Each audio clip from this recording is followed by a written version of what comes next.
Hi friends, welcome to dreamy vibes with Soumya channel. ಎಲ್ಲರೂ ಹೇಗಿದ್ದೀರಾ? Hope ಎಲ್ಲ ಚೆನ್ನಾಗಿದ್ದೀರಾ ಅನ್ಕೊತಾ ಇದ್ದೀನಿ. ಇವತ್ತು ಈ ವಿಡಿಯೋದಲ್ಲಿ ಅಮ್ಮ ಮನೆಯಲ್ಲಿ ಊರಹಬ್ಬ ಸ್ಟಾರ್ಟ್ ಆಗಿತ್ತು. ಸೊ ಅದು ಊರಹಬ್ಬ ಸ್ಟಾರ್ಟ್ ಆಗಿ 2 ಡೇಸ್ ಮುಂಚೆನೇ ಇಲ್ಲಿ ಮಾರಮ್ಮನ ಪೂಜೆಗೆ ಇಲ್ಲಿ ಸಿದ್ಧತೆ ಮಾಡ್ಕೊತಿರ್ತಾರೆ. ಏಕೆಂದರೆ ಇಲ್ಲಿ ಮಾರಮ್ಮನ ದೇವಸ್ಥಾನ ಇರೋದ್ರಿಂದ ಎಷ್ಟೋ ಜನಗಳು ಇಲ್ಲಿ ಹರಕೆ ಹೊತ್ಕೊಂಡಿರ್ತಾರೆ, ಕಳಶ ಹೊರ್ತೀವಿ ಅಂತ. ಸೊ ಅದಕ್ಕೆ 1 ಡೇ 2 ಡೇಸ್ ಮುಂಚೆನೇ ಈ ಥರ ಅವರು ಇಲ್ಲಿ ನಮ್ಮ ಮನೆ ರೋಡ್ ಡೌನಲ್ಲಿ ಒಂದು ಬಾವಿ ಇದೆ. ಸೊ ಅಲ್ಲಿ ಎಲ್ಲ ಬಂದು ಪೂಜೆ ಮಾಡಿ ಕಳಶನ ತಗೊಂಡು ಮೆರವಣಿಗೆ ಮಾಡ್ಕೊಂಡು ಸುಮಾರು ಜನ, ಹೆಚ್ಚು ಕಮ್ಮಿ 1000 ಜನ ಬಂದಿದ್ರು ಅನಿಸುತ್ತೆ. ಸೊ ಮಾರ್ನಿಂಗು ಮತ್ತು ಈವ್ನಿಂಗು 2 ಟೈಮೂ ಕಳಶ ಒತ್ತಿ ಆ ತಾಯಿಗೆ ಮಾರಮ್ಮನಿಗೆ ಸೇವೆ ಮಾಡ್ತಾರೆ. ಸೊ ಇದು ಅಮ್ಮ ಮನೆ ಮುಂದ್ಗಡೆನೇ ಹೋಗೋದ್ರಿಂದ ನಮಗೆ ಪ್ರತಿ ವರ್ಷ ನಮಗೆ ನೋಡೋದಕ್ಕೆ ಹೊರಗಡೆ ಎಲ್ಲೂ ಹೋಗಂಗೆ ಎಲ್ಲ ಕಣ್ಣು ತುಂಬ ಖುಷಿ ಆಗುತ್ತೆ. ಸೊ ಇದು ಮಾರ್ನಿಂಗು ಇದು ಪೂಜೆ ಇತ್ತು ನೋಡಿ, ತುಂಬ ಜನ ಇದ್ದರು. ಅವರು ಏನು ಹರಕೆ ಕಟ್ಕೊಂಡಿದ್ದಾರೆ ಆ ಪ್ರಕಾರ ಅವರು ಕಳಶಗಳನ್ನು ಮತ್ತು ಹೆಣ್ಮಕ್ಳು ಸಣ್ಣ ಮಕ್ಕಳು ಕೂಡ ಹೊರ್ತಿದ್ರು. ಇದಾದಮೇಲೆ ಅಣ್ಣಮ್ಮ ತಾಯಿ ಬಂದಿದ್ದಾರಲ್ಲ, ಅವರು ಪೂಜೆಗೆ ಹೋಗೋಣ ಅಂತ ಎಲ್ಲ ರೆಡಿ ಆಗ್ತಾಯಿದ್ದೀವಿ. ಮನೆಯವರೆಲ್ಲ ರೆಡಿ ಆಗ್ತಿತ್ತು ಅಷ್ಟರಲ್ಲಿ ಆಲ್ರೆಡಿ ನಾನು ನಮ್ಮ ಖುಷಿ ಎಲ್ಲ ರೆಡಿ ಆಗಿದ್ದೀವಿ. ಸೊ ಇದು ಪ್ರತಿ ವರ್ಷ ಮೇ ತಿಂಗಳಲ್ಲಿ ಇದು ಜಾತ್ರೆನ 3 ದಿವಸ ನಾವು ಆಚರಣೆ ಮಾಡ್ತಾರೆ. ಸೊ ಇಲ್ಲಿ ಅಣ್ಣಮ್ಮ ಮತ್ತು ಕಪಾಳಮ್ಮ 2 ತಾಯಿದರನ್ನು ಕರೆಸಿ ಇಲ್ಲಿ ಅವರಿಗೆ ಆರತಿ ಮಾಡಿ ಈ ಊರಿನ ಪದ್ಧತಿ ಪ್ರಕಾರ ಪೂಜೆ ಮಾಡ್ತಾರೆ. ಸೊ ಅವ್ರವ್ರ ಮನೆ ಪದ್ಧತಿ ಪ್ರಕಾರ ಅನ್ನೋದು ಏನಿಲ್ಲ, ಅವ್ರವ್ರ ಖುಷಿ, ಅವ್ರು ಹೇಗೆ ಅನಿಸುತ್ತೋ ಹಾಗೆ ಮಾಡ್ಬೋದು. ಸೊ ಅಮ್ಮ ಇಲ್ಲಿ ಆಲ್ರೆಡಿ 6:30 to 7:30ಗೆ ಹೋಗೋಣ ಅಣ್ಣಮ್ಮದು ಇದಕ್ಕೆ ಅಂತ ಹೇಳಿದರು. ಸೊ ಎಲ್ಲ ರೆಡಿ ಆದ್ವಿ. ಬೆಲ್ಲದಾರತಿ ಮಾಡ್ಕೊಳ್ಳೋಣ ಅಂತ ಹೇಳಿದರು. ಸೊ ಬೆಲ್ಲದಾರತಿ ಮಾಡಿಕೊಂಡು ಮಡ್ಲಕ್ಕಿ ಕೊಡಬೇಕು ಅಂತ ಹೇಳಿದ್ರು. ಸೊ ಮಡ್ಲಕ್ಕಿ ಎಲ್ಲ ರೆಡಿ ಮಾಡ್ಕೊಂಡಿದ್ವಿ. ಅಮ್ಮ ಪ್ರತಿ ವರ್ಷವೂ ಒಂದೊಂದು ಆರತಿ ಮಾಡ್ತಾಯಿದ್ರು. ಸೊ ಲಾಸ್ಟ್ ಇಯರು ಅವರು ಬೆಲ್ಲದಾರತಿ ಮಾಡ್ತೀವಿ ಅಂದ್ಕೊಂಡಿದ್ರು. ಅದ್ರ ಲಾಸ್ಟ್ ಇಯರು ಅವರು ತಂಬಿಟ್ಟಿನ ಆರತಿ ಮಾಡ್ತಾರೆ ಅಂತ ಅಂದ್ಕೊಂಡಿದ್ವಿ. ಒಬ್ಬೊಬ್ಬರು ಪ್ರತಿ ವರ್ಷ ಒಂದೊಂದು ಆರತಿ ಮಾಡ್ತಾರೆ. ಸೊ ನಾವು ಆರತಿ ಎಲ್ಲ ರೆಡಿ ಮಾಡ್ಕೊಂಡ್ವಿ. ದೇವಸ್ಥಾನ ದೇವ್ರದ್ದು ಏನು ರೆಡಿ ಮಾಡಿದಾರಲ್ಲ ಅಲ್ಲಿ ಉತ್ಸವ ಎಲ್ಲ ನಡೆಯುತ್ತೆ. ಸೊ ಅಲ್ಲಿ ಹೋಗೋಣ, ಅಲಂಕಾರ ಎಲ್ಲ ಮಾಡಿರ್ತಾರೆ ಅಂತ. ಸೊ ರೆಡಿಯಾಗಿ ಹೋಗ್ತಾಯಿದ್ದೀವಿ. ತುಂಬ ಟ್ರಾಫಿಕ್ಕು, ತುಂಬ ಜನನೂ ಇದ್ದರು ಆ ಟ್ರಾಫಿಕ್ ಮಧ್ಯೆ. ನೋಡಿ ಈ ಥರ ಎಲ್ಲ ಅಲಂಕಾರ, ನಮ್ಮ ಹೊಸ ರೋಡು ಜಾತ್ರೆಗೆ ತುಂಬ ಚೆನ್ನಾಗಿ ಅಲಂಕಾರ ಮಾಡಿದರು. ಪ್ರತಿ ದೇವರ ಸ್ಟ್ಯಾಚುಗಳನ್ನೆಲ್ಲ ರೆಡಿ ಮಾಡಿದರು. ಹಾಗೆ ನಾಳೆ ಇದು ಶುಕ್ರವಾರದ ವ್ಲಾಗ್ ಆಗಿರುತ್ತೆ. ವಿಡಿಯೋನ ತುಂಬ ಲೇಟಾಗಿ ಅಪ್ಲೋಡ್ ಮಾಡ್ತಾಯಿದ್ದೀನಿ. ಇದು ನೋಡಿ ತೇರು ಆಲ್ರೆಡಿ ರೆಡಿ ಆಗಿದೆ. ಸ್ಯಾಟರ್ಡೆ ಮಾರ್ನಿಂಗು ತೇರು ಯಾವಾಗಲೂ ಎಳಿತಾರೆ. ಸೊ ಹಿಂದೆನೇ ಮುಂಚೆನೇ ರೆಡಿ ಮಾಡಿಟ್ಟಿದ್ದಾರೆ. ಇದು ನಮ್ಮದು ಅಣ್ಣಮ್ಮ ಅದೇನು ಕರೆಸಿದ್ದಾರಲ್ಲ ಅದು ಎಂಟ್ರೆನ್ಸು. ಸೊ ಹಣ್ಣುಗಳೆಲ್ಲ ಸ್ವಲ್ಪ ತೊಗೋಬೇಕಿತ್ತು. ಆಲ್ರೆಡಿ ಮನೇಲಿ ಸ್ವಲ್ಪ ತೊಗೊಂಡಿದ್ವಿ, ಸ್ವಲ್ಪ ಕಾಯೆಲ್ಲ ತೊಗೊಂಡಿರಲ್ಲ. ಸೊ ಅದನ್ನೆಲ್ಲ ಕಾಯನ್ನೆಲ್ಲ ಪರ್ಚೇಸ್ ಮಾಡ್ಕೊಂಡ್ವಿ. ಜನ ಆಲ್ರೆಡಿ 7:30 ಆಗ್ತಿಂದ ಜನಗಳು ಬರ್ತಾಯಿದ್ರು. ಅಣ್ಣಮ್ಮ ತಾಯಿ ಮತ್ತು ಕಬ್ಬಾಳಮ್ಮ ತಾಯಿನ ದರ್ಶನ ಮಾಡಿಕೊಂಡು ಹೋಗ್ತಾಯಿದ್ರು. ಸೊ ನಾವು ದರ್ಶನ ಮಾಡೋಣ ಅಂತ ಹೋಗ್ತಾಯಿದ್ದೀವಿ. ನಮ್ಮ ಜೊತೆ ಬಂದು ನಮ್ಮ ಫ್ಯಾಮಿಲಿಗಳಿದ್ರು. ಒಬ್ಬೊಬ್ಬರು ಒಂದೊಂದು ಕಡೆ ಇದ್ರು, ಒಬ್ಬರು ಹಿಂದೆ ಮುಂದೆ ಎಲ್ಲ ಇದ್ದರು. ನಾನು ಹಿಂದೆ ಮುಂದೆ ಎಲ್ಲ ನೋಡಿಕೊಂಡು ಯಾರು ಬರ್ತಾಯಿದ್ದಾರೆ ಯಾರಿಲ್ಲ ಅಂತ ನೋಡ್ಕೊಂಡು ಹೋಗ್ತಾಯಿದ್ದೀನಿ. ನನ್ನ ತಂಗಿ ಮತ್ತು ಅವ್ರ ಮಗಳು ಆಲ್ರೆಡಿ ಮುಂದೆ ಹೋಗ್ತಾಯಿದ್ರು. ಸೊ ನಾವು ಇಲ್ಲಿ ಕಪಾಳಮ್ಮಂಗೆ ಮತ್ತು ಅಣ್ಣಮ್ಮಂಗೆ ಪೂಜೆ ಮಾಡಿಸೋಣ ಅಂತ ಬಂದಿದ್ದೀವಿ. ಇದು ಫ್ರೈಡೇ ಬ್ಲಾಗು. ಫ್ರೈಡೇನ ನಾವು ಮುಂಚೆ ಎಲ್ಲ ಭಾನುವಾರನೇ ಮಡ್ಲಕ್ಕಿ ಎಲ್ಲ ಕೊಟ್ಟು ಹೋಗ್ತಿದ್ವಿ. ಸೊ ಇವತ್ತೆಲ್ಲ ಫ್ಯಾಮಿಲಿ ಇದ್ದಿದ್ದರಿಂದ ತುಂಬ ಫ್ರೀಯಾಗಿತ್ತು ಟೈಮು. ಸೊ ಇವತ್ತೇ ಕೊಟ್ಬಿಡೋಣ, ಶುಕ್ರವಾರ ಒಳ್ಳೆ ದಿವಸ ಅಲ್ವಾ ಅಂತ ಹೇಳ್ಬಿಟ್ಟು ಅಮ್ಮ ಇವತ್ತೇ ಮಡ್ಲಕ್ಕಿ ಕೊಡೋಣ ಅಂತ ಅಂದ್ಕೊಂಡ್ರು. ತುಂಬ ಜನ ಇದ್ದರು, ರಶ್ಶು ಸಹ ಇತ್ತು, ನುಗ್ಗಾಡಿಕೊಂಡು ಒಂಥರ ಚೆನ್ನಾಗಿತ್ತು.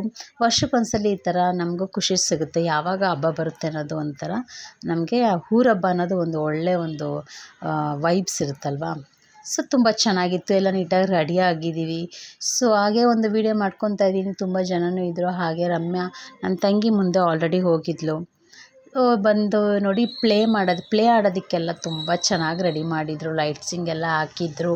ನಮಗೆ ಅಣ್ಣಮ್ಮ ತಾಯಿನೂ ತುಂಬ ಚೆನ್ನಾಗಿ ಅಲಂಕಾರ ಮಾಡಿದರು. ಅದ್ರ ಜೊತೆಗೆ ಮಕ್ಕಳೆಲ್ಲ ಇಲ್ಲಿ ಆಟ ಆಡೋದ್ರ ಬಗ್ಗೆನೇ ಗಮನ ಇತ್ತು. ಸೊ ಆಲ್ರೆಡಿ ಮಕ್ಕಳೆಲ್ಲ ಕೇಳಿದ್ರು ಆಡಬೇಕಿವತ್ತು ಅಂತ. ಸೊ ಇವತ್ತು ಆಗಲ್ಲ, ಏಕೆಂದರೆ ನಾವು ಅಣ್ಣಮ್ಮನ ಪೂಜೆಗೆ ಅಂತ ಬಂದಿದ್ದೀವಿ. ಆಲ್ರೆಡಿ 7:30 ಆಗಿತ್ತು. ಇಲ್ಲಿಂದ ದರ್ಶನ ಮಾಡ್ಕೊಂಡು ಹೋಗೋದಕ್ಕೆ ತುಂಬ ಲೇಟ್ ಆಗುತ್ತೆ ಅಂತ ಅಂದ್ಕೊಂಡು ಸೊ ಬರೀ ದರ್ಶನ ಮಾಡೋಣ ಅಂತ ಬಂದಿದ್ದೀವಿ. ಸೊ ಇಲ್ಲಿಂದ ನೋಡಿ ನಮ್ಮದು ಡಿಸ್ಟೆನ್ಸಿಂದ ನಮ್ಮದು ಅಣ್ಣಮ್ಮ ತಾಯಿದು ದೇವರು ಈ ಥರ ಕಾಣ್ತಾಯಿತ್ತು. ತುಂಬ ಚೆನ್ನಾಗಿ ಕಾಣ್ತಿತ್ತು. ಲೈಟಿಂಗ್ ಅಲಂಕಾರ, ಹೂವಿನ ಅಲಂಕಾರ ಎಲ್ಲ ಮಾಡಿದರು. ತುಂಬ ಜನ ಹೆಂಗಸ್ರುಗಳೆಲ್ಲ ಬಂದು ಆರತಿ ಎಲ್ಲ ಮಾಡ್ತಿದ್ರು. ಯಾವತ್ತೂ ಫ್ರೈಡೇ ಬಂದು ಹಾಗೆ ನೋಡ್ಕೊಂಡು ಹೋಗ್ಬಿಡ್ತಿದ್ವಿ. ಸೊ ಇವತ್ತು ಕ್ಯೂನಲ್ಲಿ ಬಂದಿದ್ದೀವಿ. ಒಂಥರ ಅದು ಕ್ಯೂರಿಯಾಸಿಟಿ ತುಂಬ ಚೆನ್ನಾಗಿದೆ ಅನ್ನಿಸ್ತು. ನಾವು ಮನೆಯಿಂದ ತಂದಿದ್ದ ಬೆಲ್ಲದ್ದೆಲ್ಲ ರೆಡಿ ಮಾಡ್ಕೊಂಡಿದ್ವಲ್ಲ, ಆ ಮಡ್ಲಕ್ಕಿ ಎಲ್ಲ ಕವರ್ಗೆ ಹಾಕ್ಕೊಂಡಿದ್ವಿ, ಏಕೆಂದರೆ ಬರಬೇಕಾದ್ರೆ ಧೂಳೆಲ್ಲ ಇರುತ್ತೆ ಅಂತ. ಸೊ ಅದನ್ನೆಲ್ಲ ಓಪನ್ ಮಾಡ್ಕೊಂಡ್ವಿ. ಕ್ಯೂ ಸ್ಟಾರ್ಟ್ ಆಗ್ತಿತ್ತಲ್ವ, ಸೊ ರೆಡಿ ಮಾಡ್ಕೊಳ್ಳೋಣ ಅಂತ ರೆಡಿ ಮಾಡ್ಕೊತಾ ಇದ್ದೀವಿ. ದೀಪ ಹಚ್ಕೊಳ್ತಿದ್ದೀವಿ. ಅಲ್ಲಿ ಮುಂದೆ ಹೋಗಿ ತುಂಬ ಜನ ಇರ್ತಾರಲ್ವ, ಬೇಗ ಹಚ್ಕೊಳ್ಳೋಕ್ಕಾಗಲ್ಲ, ಯಾಕೆಂದರೆ ತುಂಬ ಟೈಮ್ ಏನೂ ಕೊಡೋದಿಲ್ಲ ಅಲ್ಲಿ. ಬೇಗ ಬೇಗ ಆರತಿ ಮಾಡಿ ಹೋಗಬೇಕು. ನಮ್ಮ ಥರನೇ ಸಾವಿರಾಂತರ ಜನ ಬಂದಿದ್ದಾರೆ ಆರತಿ ಮಾಡೋದಕ್ಕೆ ಅಂತ. ಸೊ ಇದನ್ನೆಲ್ಲ ರೆಡಿ ಮಾಡ್ಕೊತಿದ್ವಿ. ನಿಮ್ಮ ಊರುಗಳಲ್ಲೂ ಇದೇ ರೀತಿ ಹಬ್ಬ ಮಾಡ್ತಾರಾ? ಯಾವ ರೀತಿ ಆಚರಣೆ ಮಾಡ್ತಾರೆ ಅನ್ನೋದಿದ್ರೆ ನನಗೆ ಕಮೆಂಟ್ ಮೂಲಕ ತಿಳಿಸ್ಕೊಡಿ. ಪ್ರತಿ ಊರಲ್ಲೂ ಈ ಥರ ಮಾಡ್ತಾರೆ ಅಂತ ಅಂದ್ಕೊಂಡಿದ್ದೀವಿ. ಈ ಕ್ಯೂ ಸ್ಟಾರ್ಟ್ ಆಗ್ತಿದೆ, ಹೋಗ್ತಾ ಇದ್ದೀವಿ ದರ್ಶನ ಮಾಡೋಣ ಅಂತ. ಹಾಗೆ ಒಂದು ವ್ಯೂ ಮಾಡಿಕೊಂಡೆ. ಆ ಲೈಟಿಂಗ್ ಎಲ್ಲ ತುಂಬ ಚೆನ್ನಾಗಿತ್ತು. ಸೊ ಅದನ್ನೆಲ್ಲ ವ್ಯೂ ಮಾಡ್ಕೊತಾ ಇದ್ದೀನಿ. ಜನಗಳು ಹಾಗೆ ಹೋಗ್ತಾ ಹೋಗ್ತಾ ಹೋಗ್ತಾ ಬಂದರು. ಸರಿ, ನಾವೊಂದು ಫೋಟೋ ಕ್ಲಿಕ್ ಮಾಡಿಕೊಂಡೆ. ದೇವ್ರ ಹತ್ರ ಆರತಿ ಮಾಡೋಕ್ಕೆ ಹೋಗೋಣ ಅಂತ ಹೋಗಿ ನಿಂತ್ಕೊಂಡಿದ್ದೀವಿ. ಅಲ್ಲೂ ತುಂಬ ಜನ ಆರತಿ ಮಾಡ್ತಿದ್ರು. ಸೊ ಅವರೆಲ್ಲ ಆರತಿ ಮಾಡೋರ್ಗೂ ಕಾದ್ವಿ. ಸೊ ನಮ್ಮ ಟರ್ನ್ ಬಂತು. ನಾವು ಆರತಿ ಮಾಡೋಕ್ಕಿಂತ ಮುಂಚೆ ಸ್ವಲ್ಪ ಟೈಮ್ ಸಿಕ್ತು. ಸೊ ದೇವ್ರನ್ನೂ ಹಾಗೆ ಒಂದು ವಿಡಿಯೋ ತೊಗೊಳ್ಳೋಣ ಅಂತ ಫ್ರಂಟ್ ಕ್ಯಾಮ್ರಾ ಮಾಡಿಕೊಂಡು ಒಂದು ವಿಡಿಯೋ ತೊಗೊಳ್ತಾ ಇದ್ದೀನಿ. ತುಂಬ ಜನ ಅವರು ಆರತಿ ಮಾಡೋಕ್ಕೆ ಬಂದಿದ್ದವರು ಸಹ ಫೋಟೋಗಳನ್ನ ವಿಡಿಯೋಗಳನ್ನ ತೊಗೊಳ್ತಾಯಿದ್ರು. ಮಕ್ಕಳೆಲ್ಲ ತುಂಬ ಚೆನ್ನಾಗಿ ರೆಡಿಯಾಗಿದ್ವಿ. ಏಕೆಂದರೆ ಒಂದು ಹಬ್ಬ ಬಂತು ಅಂದರೆ ಮಕ್ಕಳು ರೆಡಿ ಮಾಡೋದೇ ಕಷ್ಟ. ಸೊ ಅವರೆಲ್ಲ ತುಂಬ ಚೆನ್ನಾಗಿ ರೆಡಿಯಾಗಿದ್ದರು. ಖುಷಿಯಾಗಿದ್ದಿದ್ದೆ, ನಮಗೂ ಖುಷಿಯಾಯಿತು. ಸೊ ಅಮ್ಮ ಆರತಿ ಮಾಡೋಕ್ಕೆ ಅಂತ ಅಣ್ಣ ಮಾತ್ರ ಹೋಗಿ ಆರತಿ ಎಲ್ಲ ಮಾಡ್ಕೊಂಡು ಬಂದ್ವಿ. ಆರತಿ ಎಲ್ಲ ಮಾಡಿದ್ಮೇಲೆ ನಾವಿಷ್ಟು ಜನ ಹೋಗಿದ್ವಿ, ಎಲ್ಲ ವಿಡಿಯೋ ಮಾಡ್ಕೊಂಡ್ವಿ.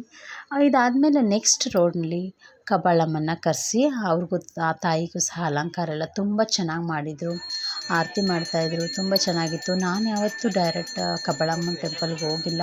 ಸೊ ಇಲ್ಲೇ ಪ್ರತಿ ವರ್ಷ ಬರುತ್ತೆ. ಸೊ ಪ್ರತಿ ವರ್ಷ ಇಲ್ಲೇ ಕರೆಸ್ತಾರೆ ಆ ತಾಯಿನ. ಇಲ್ಲೇ ನೋಡಿ ಕಣ್ ತುಂಬ್ಕೊಳ್ತೀವಿ, ಮನಸ್ಸಿಗೆ ತುಂಬ ಆನಂದ ಆಗುತ್ತೆ, ತುಂಬ ಚೆನ್ನಾಗಿರುತ್ತೆ.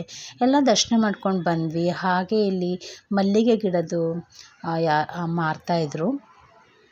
ಸೊ ಅಮ್ಮಂಗೆ ಗಿಡಗಳಂದರೆ ತುಂಬ ಇಷ್ಟ. ಆಬ್ವಿಯಸ್ಲಿ ಅವ್ರ ಗಿಡಗಳನ್ನ ಹೇಗೆ ಹಾಕೋದು ಅಂತ ಅವ್ರ ಹತ್ರ ಕೇಳ್ತಾಯಿದ್ರು. ಎಷ್ಟು ಮಲ್ಲಿಗೆ ಗಿಡ ತೊಗೊಂಡೋದ್ರು ನೀಟಾಗಿ ಬರ್ತಿಲ್ಲ ಅಂತ ತಾತನ ಹತ್ರ ಕೇಳ್ಕೊತಾಯಿದ್ರು. ಹಾಗೆ ನಾನು ಒಂದೆರಡು ಮಲ್ಲಿಗೆ ಗಿಡಗಳನ್ನ ತೊಗೊಂಡು ಬಂದೆ. ಸೊ ಆಲ್ರೆಡಿ ಎಲ್ಲ ದರ್ಶನ ಎಲ್ಲ ಮುಗಿಸ್ಕೊಂಡು ಬಂದ್ವಿ. ಜನಗಳು ಹೋಗ್ತಾಯಿದ್ರು. ಅದರ ಮಧ್ಯದಲ್ಲಿ ತೇರು ಆಲ್ರೆಡಿ ರೆಡಿಯಾಗಿತ್ತು. ನಾಳೆಗೆ ಸ್ಯಾಟರ್ಡೇಗೆ ತೇರು ರೆಡಿ ಮಾಡಿದರು. ಇದು ಅಣ್ಣಮ್ಮ ತಾಯಿನ ಕೂರಿಸುವಂಥ ತೇರು ರೆಡಿ ಮಾಡಿದರು. ಇದು ಬಂದು ಕಬ್ಬಾಳಮ್ಮಂಗೆ ರೆಡಿ ಮಾಡಿದರು. ಸೊ ಅದನ್ನೇ ಹಾಗೆ ಒಂದು ಫೋಟೋ ತೊಗೊಂಡೆ. ಬಟ್ ನಾಳೆ ಮಾರ್ನಿಂಗು ತುಂಬ ರಶ್ ಇರುತ್ತೆ. ತೇರು ಎಳಿಬೇಕಾದ್ರೆ ಜನ ಇರ್ತಾರೆ. ಆ ಜನಗಳಲ್ಲಿ ನಮಗೊಂದು ಫೋಟೋ ತೊಗೊಳ್ಳೋಕ್ಕೂ ಟೈಮ್ ಸಿಗೋಲ್ಲ. ಸೊ ಅದರಿಂದ ಇವತ್ತೇ ಕ್ಲಿಕ್ ಮಾಡ್ಕೊತಾ ಇದ್ದೀನಿ. ನಿಮ್ಗೆ ಈ ವಿಡಿಯೋ ನೋಡಿ ಹೇಗೆ ಅನ್ನಿಸ್ತು ನಮಗೆ ಕಮೆಂಟ್ ಮೂಲಕ ತಿಳಿಸಿ. ನೆಕ್ಸ್ಟ್ ಸ್ಯಾಟರ್ಡೇ ಬ್ಲಾಗ್ನಲ್ಲಿ ನಾನು ಪಲ್ಲಕ್ಕಿಗಳ ಉತ್ಸವ ಮತ್ತು ಹಾಗೆ ಕರಗದ ಉತ್ಸವ ಹೇಗಿರುತ್ತೆ ಅನ್ನೋದನ್ನ ವಿಡಿಯೋ ನೆಕ್ಸ್ಟ್ ವಿಡಿಯೋದಲ್ಲಿ ನಾನು ಅಪ್ಲೋಡ್ ಮಾಡ್ತೀನಿ. ಹೀಗೆ ನಮ್ಮ ವಿಡಿಯೋಗಳನ್ನ ನೋಡ್ತಾಯಿರಿ, ಹೆಚ್ಚು ನಮಗೆ ಸಪೋರ್ಟ್ ಮಾಡ್ತಾಯಿರಿ. Thank you.